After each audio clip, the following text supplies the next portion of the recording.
Ouais, parce que c'est important de regarder aussi ce qui se passe près de chez nous. Télé Grenoble vous donne la parole tous les jours du lundi au vendredi à 19h15, 20h15 et 23h15. C'est créer une nouvelle monnaie, construire des bâtiments en terre. Comment inventer une nouvelle façon de vivre la ville de demain? C'est l'ambition des participants de la Biennale des villes en transition qui se déroule cette semaine à Grenoble. Et pour parler des enjeux de cette biennale, je reçois Mathias Chard de l'association Cairn. Bonjour. Bonjour Thibault. C'est une association qui veut créer une nouvelle monnaie locale sur l'agglomération grenobloise. En face de vous, Annie Radet et Jim Prunier. Bonjour à tous les deux. Bonjour. Vous êtes tous les deux étudiants à l'école d'architecture de Grenoble et vous avez travaillé sur une maison en terre plutôt innovante. On verra ça tout à l'heure. Et quatrième invité, Bernard Méric, photographe. Bonjour Bernard. Bonjour à tous. Cette biennale qui débute ce jeudi et se poursuivra jusqu'à dimanche va mettre en lumière les initiatives locales qui rentrent dans le thème des villes en transition. Vous, ça fait plusieurs mois que vous parcourez la ville et l'agglomération pour photographier ces initiatives. C'est quoi une ville en transition? Comment on peut la définir? C'est la question peut-être la plus difficile, mais une ville en transition, c'est une ville où les citoyens, les associations, les professionnels, en fait, innovent, transforment leur ville, partagent, sans attendre que ça vienne de quelque part. Et donc ça permet de créer de la valeur, ça permet de temps en temps de créer des nouveaux métiers, créer des projets, créer des services. C'est une révolution qui vient par le bas, on peut peut-être le caricaturer comme ça. Grenoble, c'est une ville que vous connaissez bien. Vous avez baroudé un petit peu partout dans le monde en tant que photographe professionnel. Avoir une mission comme ça sur un périmètre plus restreint, c'est un peu frustrant? Non, pas du tout. Non, ça, en fait, bon, dans la photo, ce qui est intéressant, c'est un peu les contacts, l'aventure. Puis Grenoble, c'est une grande ville quand même. Hein. Il y a beaucoup d'espace. Et bon, c'est vrai que je photographie souvent les pays comme l'Islande ou l'Ouzbékistan ou l'Iran. Bon, mais ce n'est pas une limite, en fait. On peut aussi explorer des quartiers de Grenoble, ce que j'ai fait pendant 3 mois. Vous avez eu carte blanche sur ce projet? Oui, j'ai eu carte blanche, en fait. On m'a parlé de transition. Je connaissais un tout petit peu la transition avec le film Demain. Donc j'ai un peu creusé, j'ai lu des livres. Et après, je suis allé... En fait, ma première expérience a été d'aller voir Terra Nostra et Jim et l'équipe. C'était les premières photos que j'ai faites. Puis après, je suis allé voir des jardins, je suis allé voir à la casemate des projets de Fab Lab. Je suis allé voir d'autres expériences d'habitat ou voir les déchets, comment les gens des jardins, par exemple, font du compostage qui est lié à la gestion des déchets. Donc, il y a énormément de sujets qui sont tous plus ou moins connectés. Et ça a été l'expérience en fait des 3 mois. Alors vous avez travaillé avec un appareil photo, ça jusque-là c'est assez classique, mais aussi à vélo. Hein. Vous êtes tenu à faire toute cette prospection sur 2 roues. Oui, sauf quand il y a eu vraiment des épisodes de neige. Mais le vélo en fait ça a été la bonne opportunité pour aller au contact, pour aller vite. Et puis bon, le vélo est quand même, dans le phénomène de transition, c'est peut-être la mobilité au sens large, c'est un des éléments les plus critiques de la transition, surtout sur Grenoble, où on a une expérience, disons, très ancienne sur le vélo. On est la 2e ville, en fait, en termes de trajet pour le travail, pour les vélos en France, après Strasbourg. Et puis, en fait, les vélos dans transition, c'est aussi l'opportunité de créer de nouveaux métiers, des métiers qui avaient disparu, que les magasins de vélos reviennent sous forme de réparation, et aussi des métiers nouveaux comme les déménagements, par exemple. Donc en fait, la mobilité est un élément fondamental de la transition, mais c'est aussi là qu'on s'aperçoit que finalement, d'un côté, il y a des citoyens, des associations, et de l'autre, il y a des collectivités locales. Et la transition dans une grande ville comme Grenoble, en fait, c'est les deux qui fonctionnent en même temps. On a fait un silo à vélo qui est nouveau. Les silos, ce ne sont pas les citoyens qui vont les utiliser. Donc en fait, cette transition, elle se fait vraiment quand les deux fonctionnent en même temps. Il faut qu'il y ait une communion, un vase communicant en tout cas entre ces entités. Toutes ces initiatives sont assez différentes, mais est-ce qu'elles ont un lien, un fil rouge qui les rassemble? Il y a un fil rouge sur le fait que souvent, c'est local.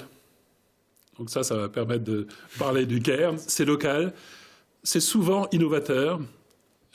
C'est souvent, ça démarre de citoyens, mais des citoyens se mettent en association pour quelque part échanger un peu plus.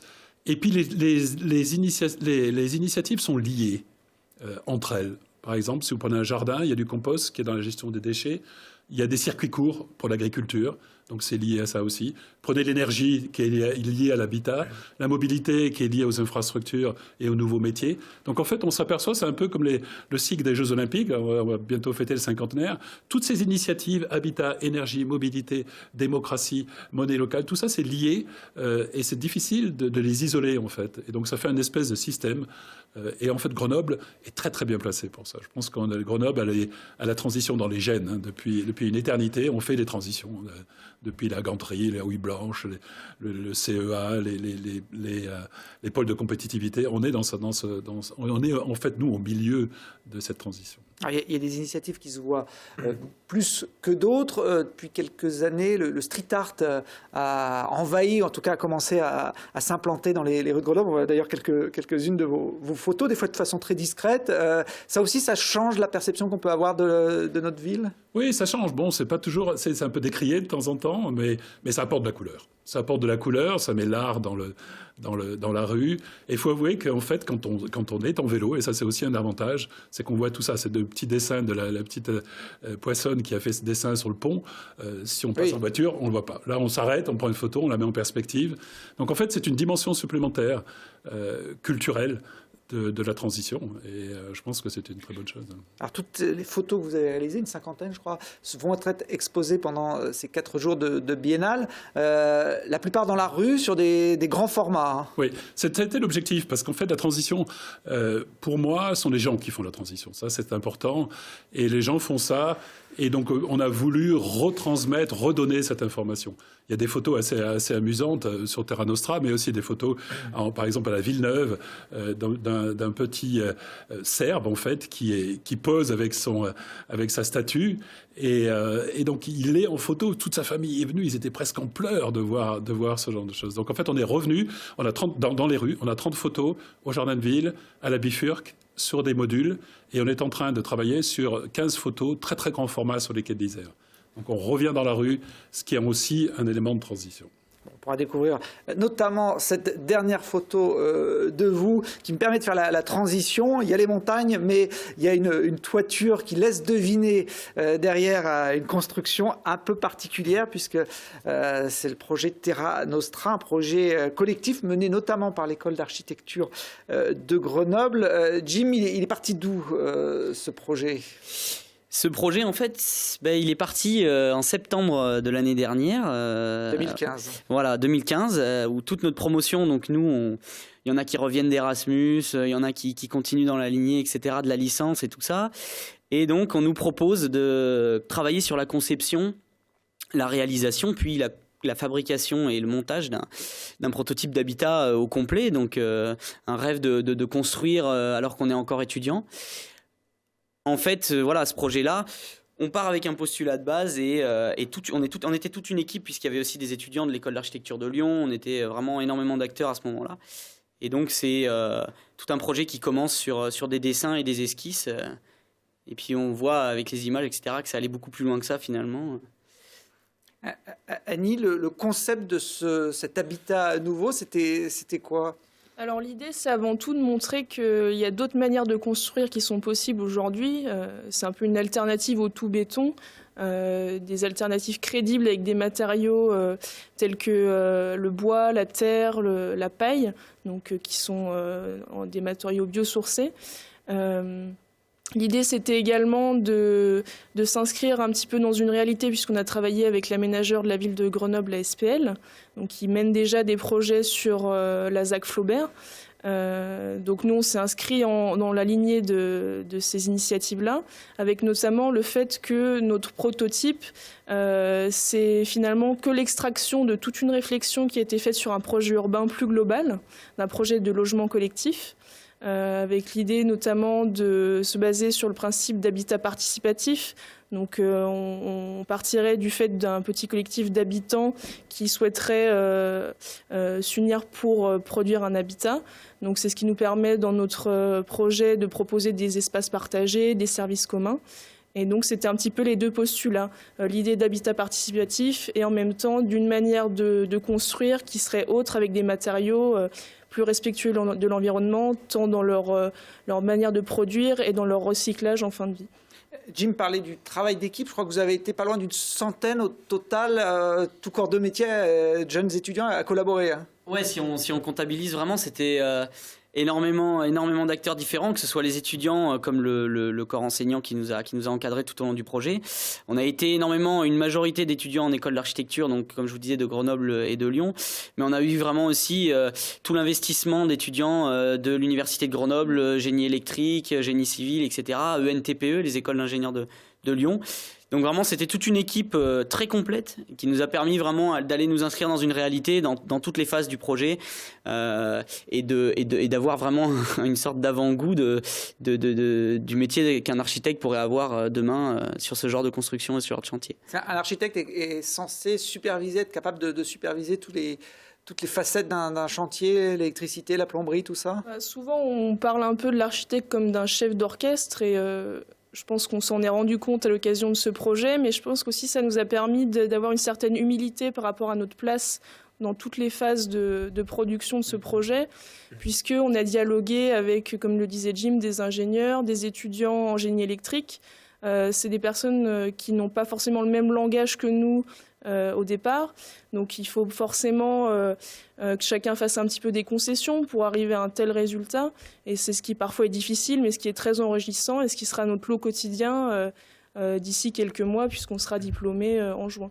Alors, on voit l'intérieur de cette maison modulable. Ça veut dire qu'on peut bouger comme ça les cloisons, les murs en fonction des besoins? Alors ouais, modulable, l'idée vraiment c'est de partir d'un logement qui, à l'horizon 2025-50, pourra être amené à changer énormément, que ce soit pour des raisons climatiques ou sociétales ou économiques, etc. Et l'idée vraiment c'est d'aujourd'hui, au moment de la conception d'un projet d'habitat ou de bureau, ou etc., on doit être capable de pouvoir concevoir une architecture qui va pouvoir s'adapter au changement du temps. Et donc vraiment là, le principe de ce prototype-là, c'est vraiment d'avoir des logements qui, dans le temps, peuvent modifier leur agencement intérieur finalement pour pouvoir avoir une chambre en plus, une chambre en moins, mettre un escalier, etc. Donc moduler l'espace de sorte à pouvoir bénéficier de différentes typologies de logements et même de bureaux, etc. facilement. C'est clairement ancré dans cette idée de transition puisque on part sur le principe qu'une famille peut évoluer. On parle beaucoup d'habitat intergénérationnel, également le fait qu'il y ait le télétravail c'est une pratique qui se multiplie. On avait ces principes-là comme base dans notre réflexion et c'est vrai que ça a orienté le dessin de notre architecture.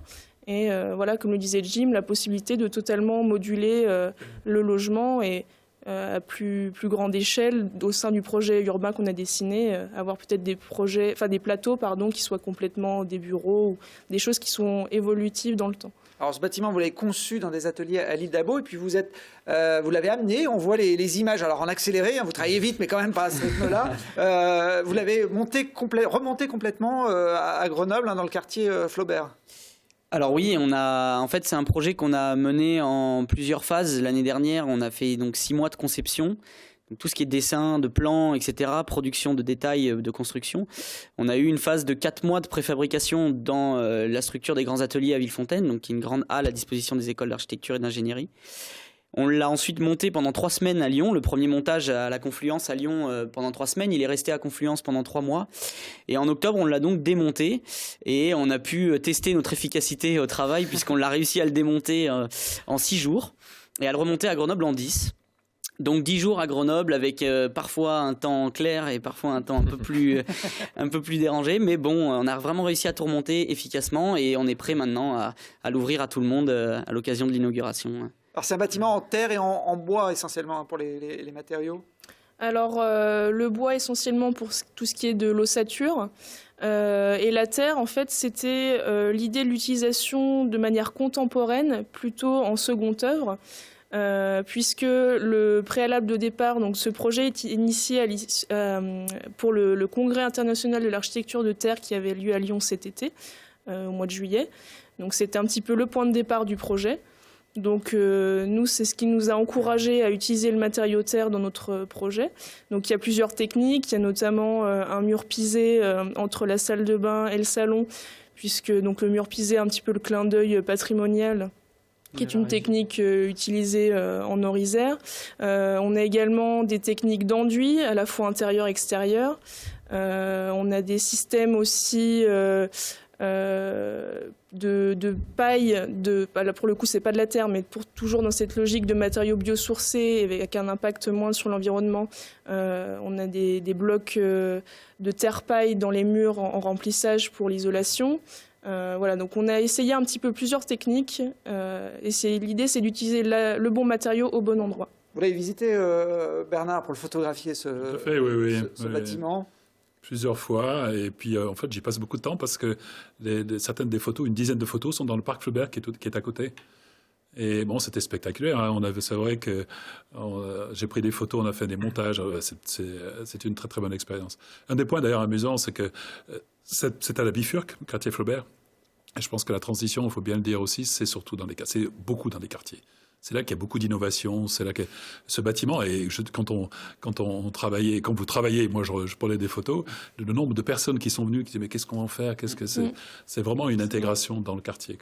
Et ça deviendra normalement une maison des habitants. C'est la ville de Grenoble qui en récupère la gestion. Ce sera inauguré vendredi et le grand public pourra le visiter dimanche à 16h30. Donc, dans le quartier de la Bifurque, dans le cadre d'un forum festif qui clôturera cette biennale qui s'appelle Les Bifurcations, et dans lequel, Mathias, vous serez présent sur ce forum pour présenter au public l'association Cairn et votre projet de création d'une nouvelle monnaie sur l'agglomération grenobloise. On appelle ça des monnaies locales.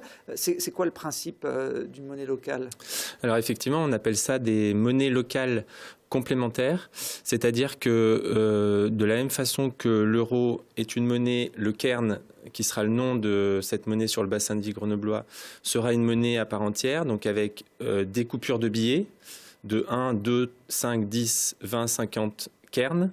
Il y aura également des moyens de paiement électroniques, donc des terminaux de paiement avec des cartes de paiement, un système de paiement par application également, et des virements. Donc on reste dans une monnaie locale parce que là, à la différence de l'euro qui circule au niveau national et international, on reste sur un périmètre délimité par l'association, donc qui est beaucoup plus large que Grenoble et même l'agglo, puisqu'on va du Trièves, on pourra utiliser cette monnaie du Trièves jusqu'au Grésivaudan, dans tous les massifs autour de Grenoble et au Pays Voironnais. Donc c'est quand même les 2/3 du département de l'Isère. Et complémentaire, pourquoi ? Parce que ça ne vient pas remplacer l'euro, c'est très important de le comprendre, ça vient en complément de l'euro. Donc à parité, un Cairn égale 1 euro quand on l'échange, en complément sur un territoire délimité où l'euro continue de circuler et permet aussi des échanges avec d'autres territoires. Alors pour les montagnards, le Cairn, c'est ce petit tas de pierres qu'on retrouve sur les chemins de randonnée. Ça, c'est une photo de Bernard Méric et les spécialistes reconnaîtront le dru à Chamonix. C'était pas innocent de choisir ce nom pour votre monnaie ? Non, c'était loin d'être innocent. On a cherché justement à avoir le nom et le visuel et l'identité qui soit la plus partagée possible sur le territoire qu'on a délimité, dont j'ai parlé. Et le Cairn qui avait été proposé par un des membres de l'association et voté à l'unanimité a été retenu parce que ça nous semblait en phase avec l'identité de ce territoire. Alors, si un Cairn vaut 1 euro, c'est quoi l'intérêt de passer par des Cairns ? C'est se compliquer la vie, c'est avoir d'autres billets dans son portefeuille Alors, de la même façon que construire différemment fait partie de la transition, de tout ce qu'a expliqué Bernard, le Cairn, c'est aussi changer sa façon de consommer. Et actuellement, on pense que un acte de consommation, c'est un vote pour le système actuel. Nous, ce qu'on veut, c'est réorienter un peu le cap de notre économie. Pourquoi on choisit de défendre un projet de monnaie locale ? Parce qu'actuellement, 1 euro qu'on retire, on ne sait pas d'où il vient d'une banque, donc d'un marché potentiellement financier, parce que les banques utilisent l'épargne pour investir, pour spéculer. On le retire, on le consomme, enfin on s'en sert pour consommer et on ne sait pas où il part. Donc pareil, il est à nouveau placé dans le système bancaire, etc. Nous, ce qu'on souhaite, c'est retirer toute une masse monétaire du système bancaire traditionnel qui alimente par extension la spéculation pour que ces cairns et donc cette monnaie retrouvent uniquement sa valeur d'échange. On va échanger de la monnaie contre un produit ou un service et reste fixée sur le territoire. C'est-à-dire qu'on sera sûr que le cairn qu'on a échangé contre nos euros, il va rester sur le territoire pour payer son restaurant, son coiffeur, ses places de spectacle, son producteur au marché, son éleveur, etc. Donc des services, des biens de consommation. Une forme de protectionnisme un peu local. Oui et non.